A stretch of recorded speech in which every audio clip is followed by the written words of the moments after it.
காலபுருஷனுக்கு 10ஆம் வீடாக வரனால மகர லக்னக்காரங்க பெரும் உழைப்பாளிகளாக இருப்பாங்க.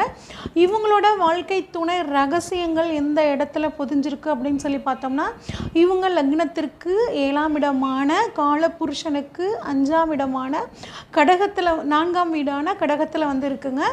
இந்த கடகத்துக்கு அதிபதி யார் அப்படின்னு சொல்லி வந்து பார்த்தோம் அப்படின்னா சந்திரனுங்க. திருமணத்துக்கு பின்னாடி இந்த மகர லக்னக்காரங்களுக்கு வாழ்க்கையே ஃபுல்லாக டோட்டலாக சேஞ்ச் ஆகக்கூடிய ஒரு அமைப்புங்க. அதனால் இவங்க எவ்வளோ சீக்கிரம் கல்யாணம் பண்ணிக்கிறாங்களோ அந்த அளவு இவங்க இந்த மகர லக்னக்காரங்க வாழ்க்கையில் ஒரு பெரிய ஒரு முன்னேற்றத்தை வந்து சந்திப்பாங்க. 7ஆம் இடம் அப்படிங்கிறது கடகமாக வரனால கடகத்தோட அதிபதி சந்திரன்னு சொன்னேன். சந்திரனுக்கான உறவுக்காரத்துவம் என்ன அப்படின்னு சொல்லி பார்த்தோம்னா தாய்ங்க. அதனால் உங்களுக்கு வரக்கூடிய வாழ்க்கை துணை உங்களைய ஒரு ஆணாக இருந்தால் ஒரு தகப்பனை போலவும், பெண்ணாக